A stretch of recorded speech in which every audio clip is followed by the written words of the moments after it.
Welcome to PolitiKali Konekted, a podcast on everything politics and governance in Kenya and Africa. Because we are waking up Yeah. and we are seeing that our vote matters. Yeah. Coming out to register to vote matters. Yeah. Did you guys at that point feel like he did hijack your movement? Like, what are your views on terms of political actors sometimes using something that is so authentic for their own end goal?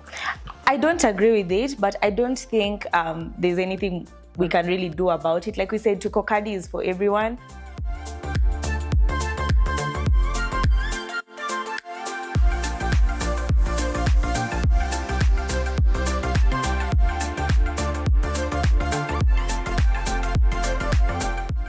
Welcome to PolitiKali Konekted, a podcast on everything politics and governance in Kenya and Africa. Here, we discuss the complexities of people, policy, and power. I'm your host, Diana Ngao, aka Madam Speaker, and today I'm so excited to have Kenya's political sweetheart. This lady has been one of the fiercest and vocal advocates, good governance and social justice here in Kenya.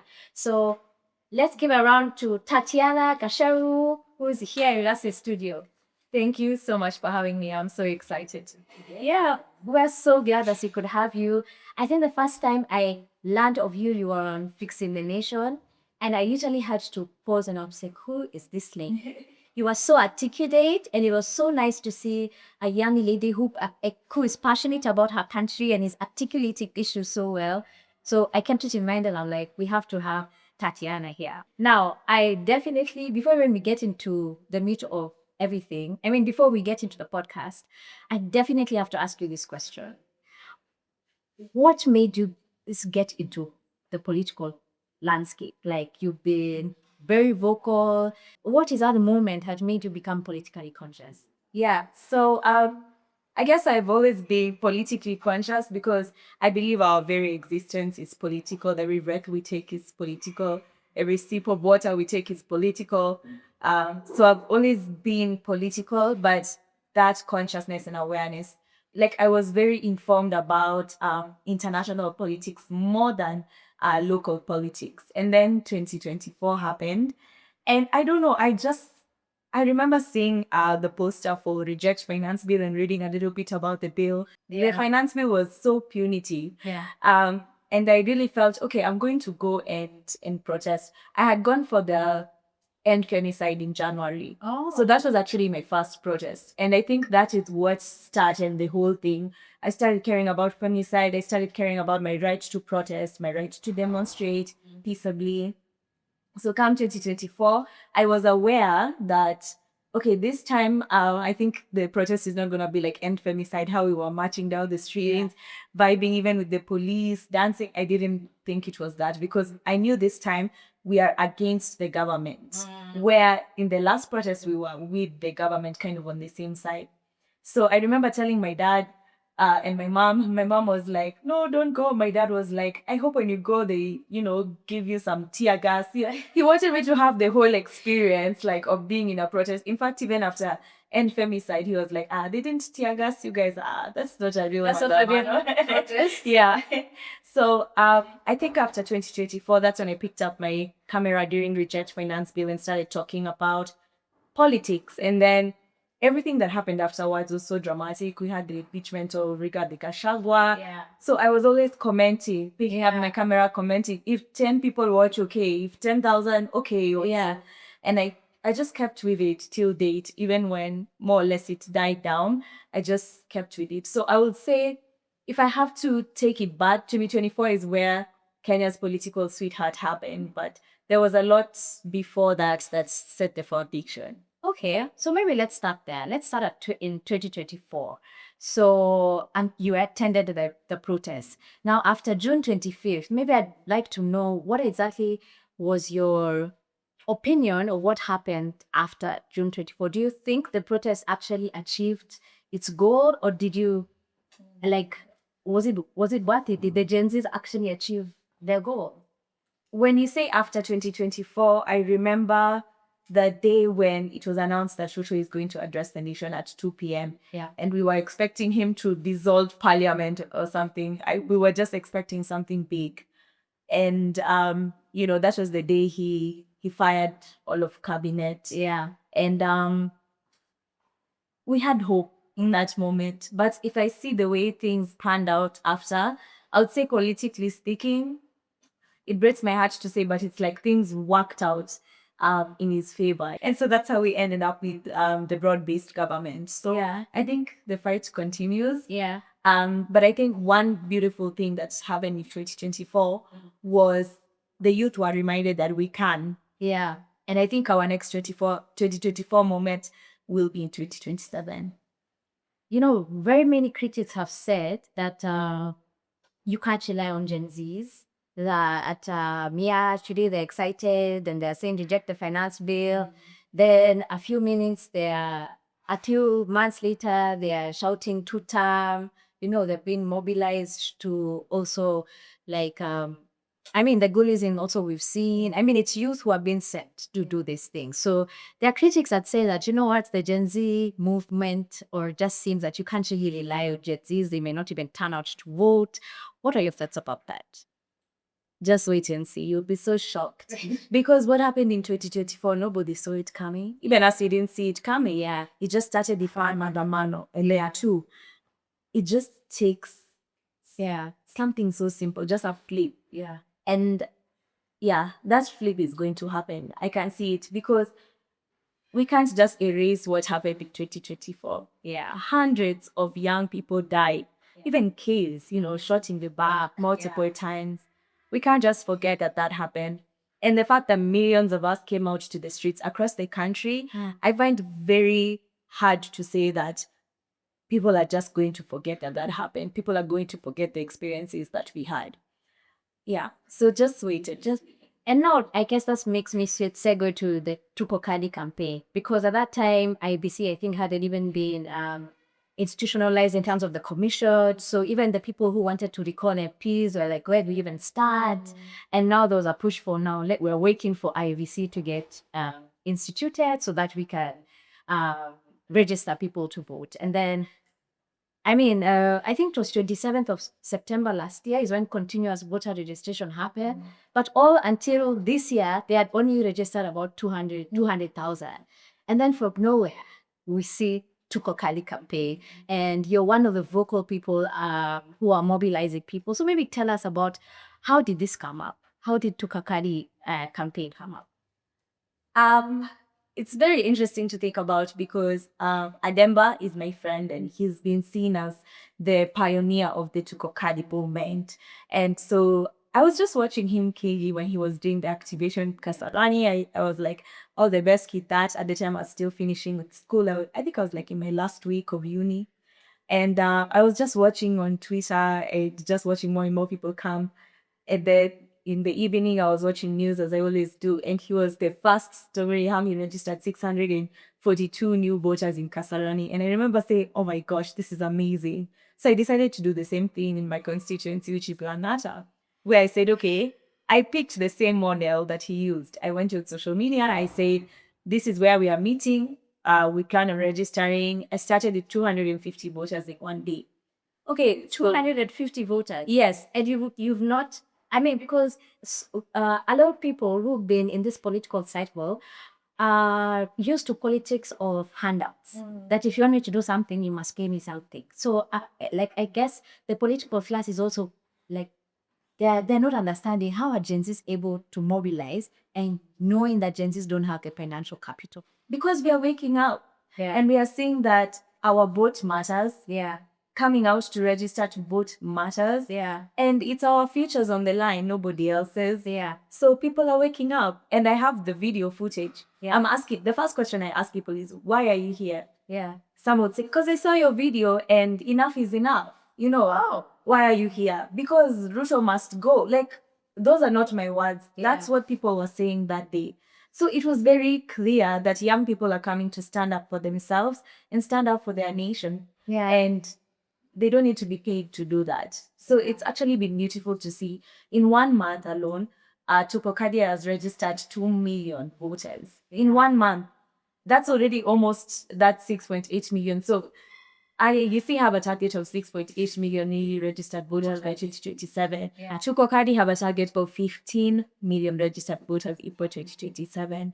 And honestly, I think we can do it. And I always say, if you aim for the stars, you know, that you land on the moon. Yeah, you land on the moon. Exactly. So now that, he started in Kasarani and then you in Langata, and now we're seeing this nationwide campaign. Did you guys now start to organize and deploy people? Like, just explain to us now how we got to the 2 million registered voters. Yeah, The Tuko Kadi campaign. so the model is changing. The initial model that Tuko Kadi had adopted was like, we were looking to get to people who are in different communities and bring them together on one digital platform, which we were using WhatsApp, and just trying to disseminate information on how people can run their own Tuko Kadi campaigns. So that's what I was doing. I was telling people, go to the IEBC office in advance, identify the office, go in advance, make sure you tell them, because you can't just post and say, we want to register 1,000 people here tomorrow, and IEBC are not aware.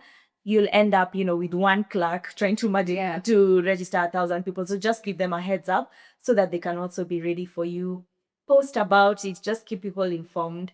Adema was seen very much as the face of the campaign, so people wanted to see him more and more. Oh. So yes, there was a time he was moving around. Yeah, He was moving around. But now we are going back to the model of decentralizing, because Tuko Kadi is a people's-led movement. Tuko Kadi is not Ademba. Tuko Kadi is not Tatiana. Tuko Kadi is not Willie Oeba.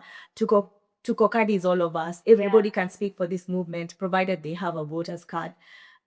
So that's now the model that we're adopting. And I was even saying, now with enhanced continuous voter registration ending, Tuko Kadi is still pushing on, because it's actually easier for us to mobilize people in one office.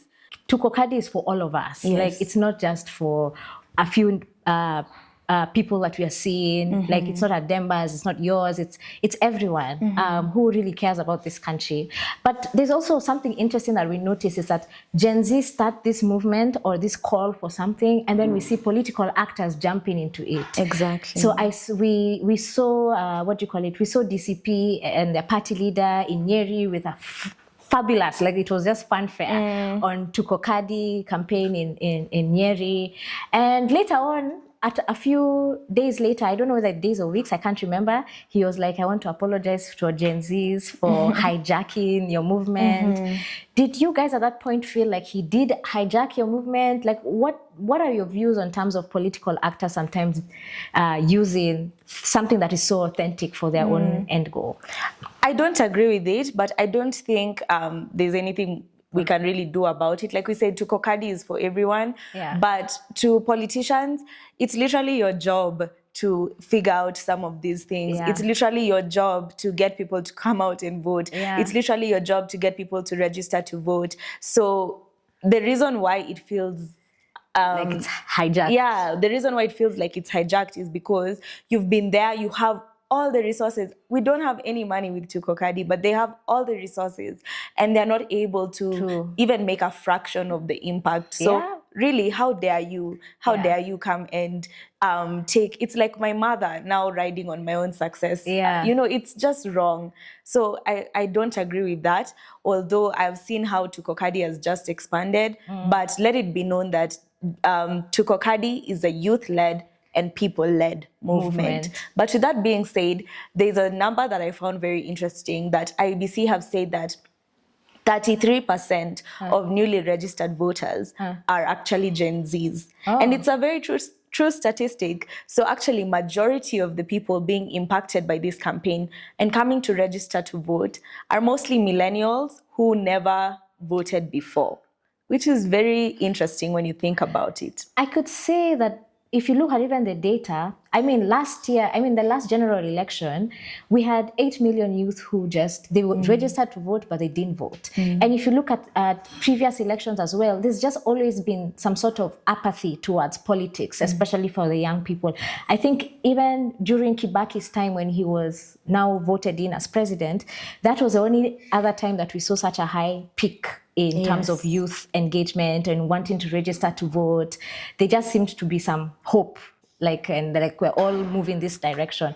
But in subsequent years after that, it's like the youth seemed to have disengaged, or they may have been strategically pushed aside to ensure that the status quo remains. I mean, that's my take. It could be strategically being put aside.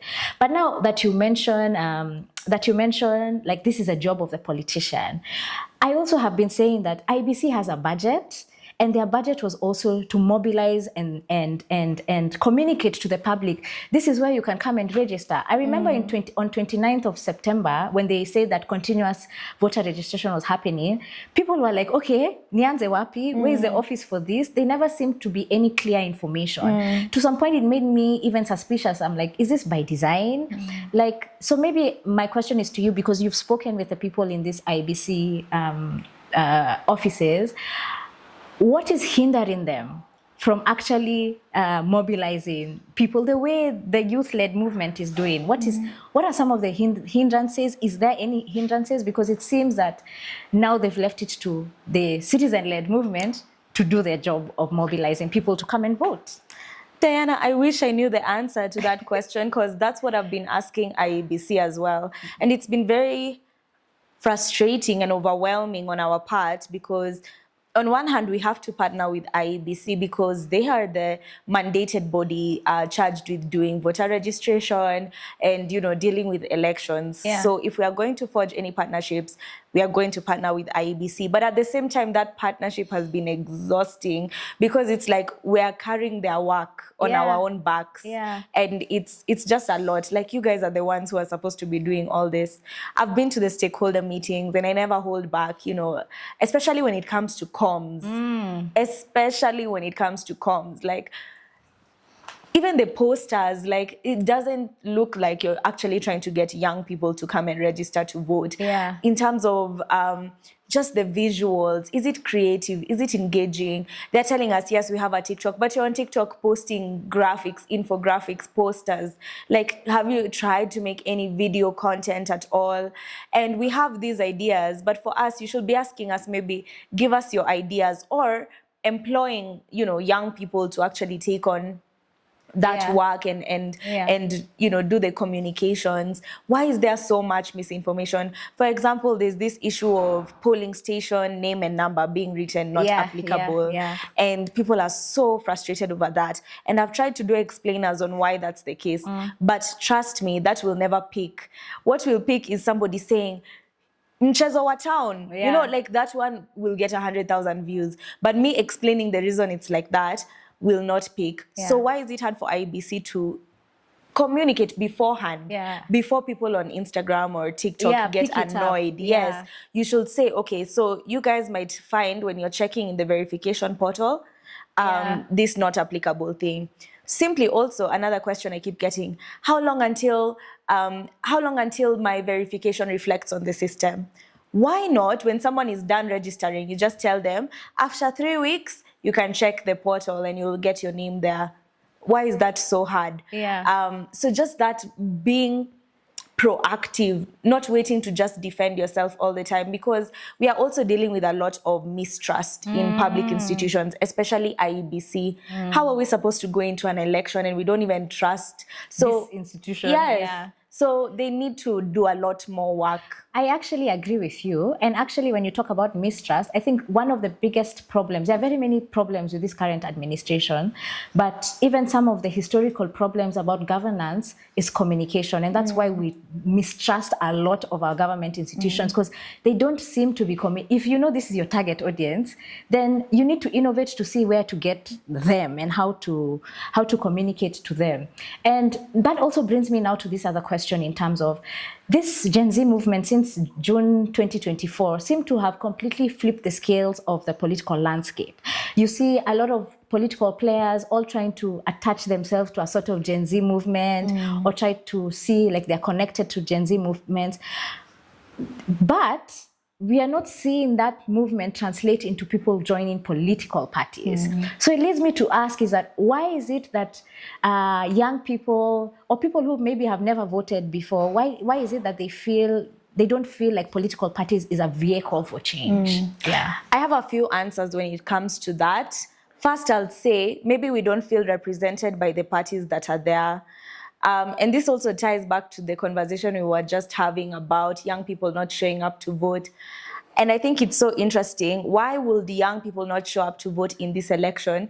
And this is the first election where we have a different opposition than the one we are one that used we to. had, yeah. You know, I feel like it just goes to show anybody who's already in that political space as we know it Yeah. is so disconnected from young people altogether. So the same old names, the same old faces, that's what makes us not want to join political parties, number Yeah. one. Number two, I think we also just need to meet people where they are.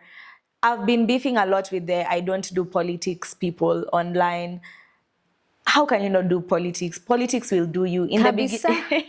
in the beginning of this podcast, I said your very existence is political. Yeah. You know, you being able to have an ID, to have a passport is political. Yeah. These everything that you do Yeah. are everyday things that you do are very political. But at the same time, you can't always expect people to think like you. So I think we also need to meet young people where they are. Maybe someone is just not interested in joining a political party. Yeah. Maybe someone doesn't know what that means. That means you have to just go for meetings, go for maybe rallies. You know, you need to do your research about, you know, the different candidates that are there. It's work. It's taking on a few extra Yeah. hours in a week. Yeah. And maybe some people are just not interested in that. So we need to be asking ourselves, what's the bare minimum that young people can engage with politics? So I'm actually going to be posting this video by the time this podcast comes out, but I envision it like a thermometer, a political thermometer. And based on your temperature level in the thermometer, I feel like there are some basics, right? Yeah. So for instance, if you're cool, these are the people who don't do politics. I just want to drink my matcha, even though your matcha is very political because Yep. how much you pay for it. But anyway, let me not get into that. But I don't do politics. People would be like at the cool level Yeah. of being political. At the very minimum, this person should be a registered voter, should do their civic duty of Yeah. voting, Yeah. should know their MCA, their MP, their Yeah. women rep by Their name. governor. Yes, their governor. At least know them by name. And also in your Ushago, who is the leadership there. Yeah. Just have an understanding. Maybe watch the news every so often, maybe twice a week. You know, don't Yeah. be so misinformed. But a bit on the more mid to high level, that's where I'd encourage people to join political parties, even if you still feel like, this guy or this person who is the head of this party doesn't really represent what I think. Get in the party and change things from inside there, because we have to work with the systems that are there. Do you know how expensive it is to register a political party nowadays? Actually, I even wanted to ask, like, if Gen Z don't feel represented with the current political parties, how come Gen Z? I remember Morara kind of like tried to start inject. Like, how come we are not seeing Gen Z-led political parties? Is it the barrier of entries of money, or is it that there's really no connection of understanding why political parties exist? Yeah. I was having a conversation with some people from PLP about this, Wayne, Mudhoni, and Christine, and they enlightened me as to how hard it is to actually start a political party. You need to have an office operating in every single county in Kenya. 30 counties. 30 counties Imagine. minimum, which is Yeah, still a lot. minimum, yeah. And it needs to be open, Running, staff. full time. Yeah. That already is a cost in itself. And then Yeah. the cost of registration is upwards of 300,000 Kenya shillings. So how do you expect Gen Zs This who true. are very disenfranchised, very Yeah, yeah, unemployed to start creating political parties? Yeah. But also, if you go into the existing parties that are there, how active or how engaged are the youth really? Or is it just to invite them for rallies to make TikToks and they go home after that? Let me tell you something. You've touched, Yani, a very soft spot in my heart, because I've been engaged in a political party since 2013. I mean, that's when I just finished uni. I got political aware. I joined a political party.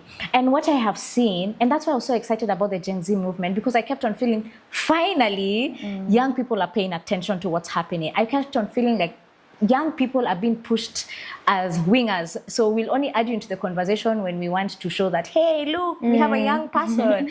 But really, when it came in terms of opportunities for leadership, it just kept to be seen like a special interest group. Let's just keep them there, you know. So when I've seen now this Gen Z movement and I'm seeing more young people getting involved, I'm like, finally, we can now, to me, I was just like, can we get all this young energy into political parties? Because that's how we start to change the leadership. In my opinion, when you look at even how our politics is structured, for someone to run for MP, they have to first get nominated by their party. Now, if we don't have members saying that, no, this one shouldn't be nominated, this one should be nominated, then now we make sure that we end up allowing leaders who don't even espouse leadership qualities into the race. And then now we complain like, why do we have bad leaders? And maybe that leads me to my next question, which I don't know whether I've answered, but I'd like to hear your opinion. Who do you think is the problem? Is it the Kenyan leaders or the Kenyan voters? Wow. For me, I'm always biased to go back to the leaders, right? Because I think even some of the voting patterns that we have are informed by leadership, informed by rhetoric that has always been placed on us by the political class. Even the whole thing about, oh, Gen Zs are apathetic, Gen Zs don't vote, it's a rhetoric. So the more you speak it, the more we start to believe it.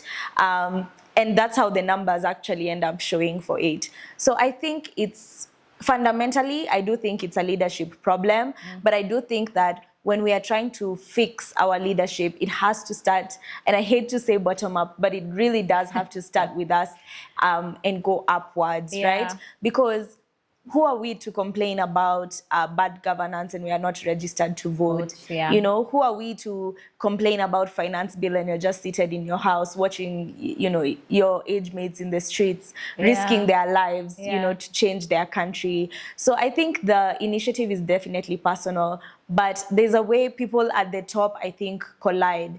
And on the issue of political parties and young people, one thing, I'm not a very big fan of Rigathi Gachagua at all. In fact, to say I'm not a very big fan, I don't agree with his politics. I didn't like what he did when he was in office, and I don't think he should be forgiven just because he was ousted and now he's, you know, sanitized himself among young people. But I will say this, DCP is one party that I've seen with so many promising young aspirants that are out there loud. And visible. Yes. And, yes. You're telling me, Diana, if we don't see more people like that all the time, of course we are going to like go register to vote. But right now, you know, I think even the people who haven't registered, and one question I keep being asked is, so who are we supposed to vote for? Who are we supposed to vote for? And that's why 8 million people didn't vote last time. Because they don't feel represented. So I think we need to champion more young aspirants, and I think we need to look for leaders that are already outside of this political sphere, because we've been conditioned to believe that if it's a president, it has to be somebody who comes already from this political elite space. And really, those are the people I think that are against us. I always say, today you'll see Rigathi and Ruto fighting in public, but you don't know what happens behind closed doors.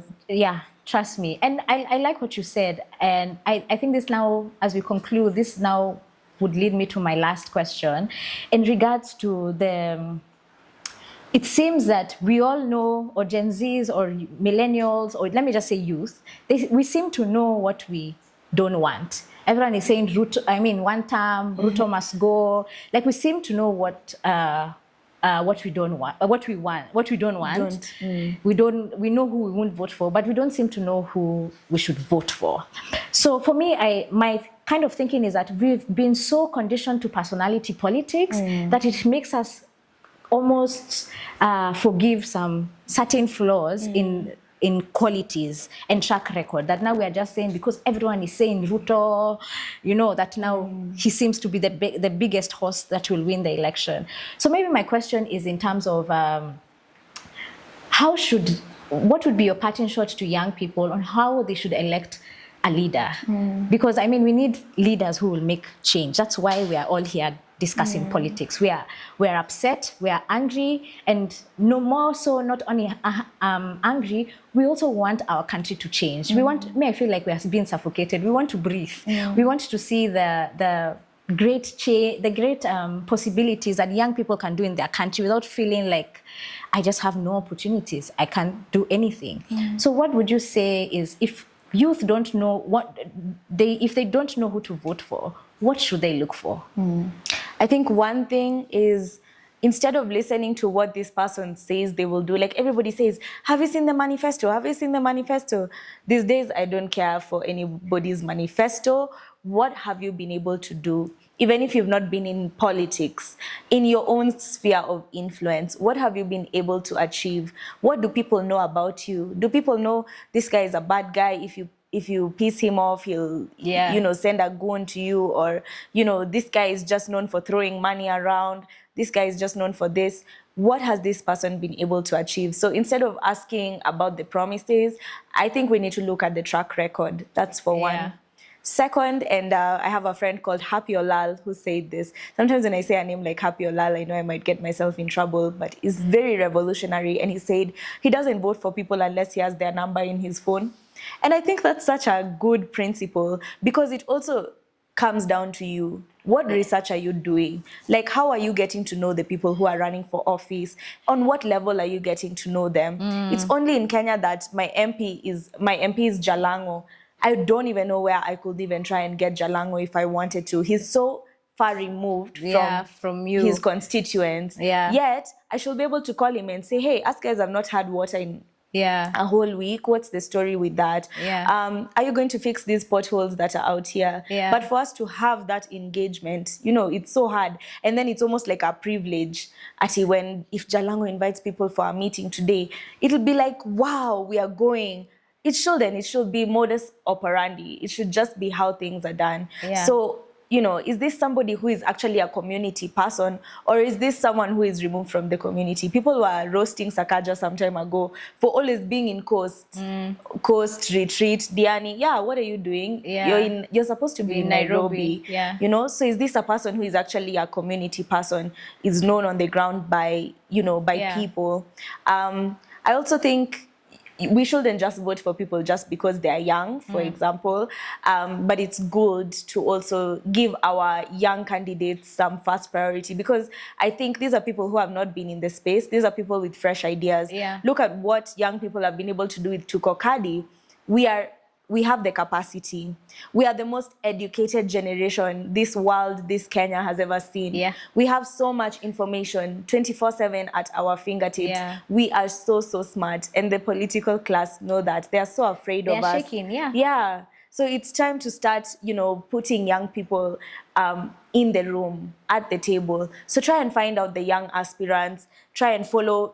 If you don't want to join the political party, follow them online so that you can see the candidates. DM them, talk to them, listen to podcasts like PolitiKali. Listen, it doesn't have to be news. I know young people don't like watching news anymore, but try and find a way of staying informed so that you can get the history of these people. Another thing, talk to your parents. I learned so much about politics from talking to my mom. I remember in 2022, my mom was very anti-Ruto, so much. She was like, how could people forget what he did to those women and children in a church, in 2007? How can he even be allowed to run? And I remember that so vividly. So talk to your parents. I mean, not always listen to them, but they can tell you about people. Investigate further. Yes, just investigate. Come to find out who are the names. These billboards. On my way here, I've seen Nelson Harvey, Babu Owino. Try and find out who are these people. If you see somebody's billboard and you don't know the name, do a Google search.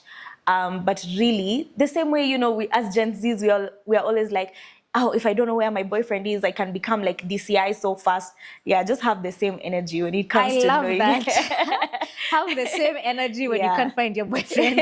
Exactly. Have the same investigative energy. And I think I don't want to be the one to tell you who to vote for or how to vote, because I believe people already have the capacity. Mine will always just to give you advice on how you can get the information. Wow, there's so much more we have to talk about, but I mean, we can be here for 3 hours. So I want you to promise our audience that you'll be back. I will be back if Yeah. Diana will have me, because I've had so much fun. Yeah, and honestly. this, in my head, I was like, I have so many other questions, but because of time, we have to wrap it up here. So maybe I could ask you, just look at the camera and give a parting shot to someone who's politically conscious or frustrated and just doesn't know where to start. First of all, Tuko Kadi. On voting day, make sure you come and vote. Before you vote, do your research, know who you're voting for. And we're all in this together. There's so much community in resistance. There's so much joy. And let no one cheat you that resistance or activism is a bad thing or it's a problematic thing. It's literally your duty to always keep the pressure on. Otherwise, these guys will just do what they want with us, and we are not going to allow that. I also invite you to follow me at Tatiana Gicheru. I do civic and political education online. And yes, also follow the Siasa Pod. We will be launching in June of this year. Maybe we'll have a crossover episode with We'll Diana. definitely have a crossover. And yeah, thank you so much for listening to this whole episode. Yeah.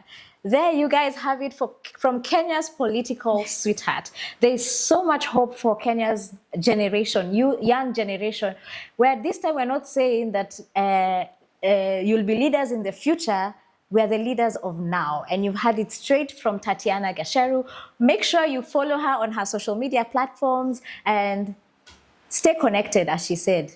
That DCI, that whenever you're looking for your boyfriend, you're looking who liked their post. That's how you need to treat your leaders. Umesikia? You didn't hear it from me, you heard it from Tatiana. So till the next time, make sure you subscribe, like, and share this podcast if it really empowered you to anyone you know.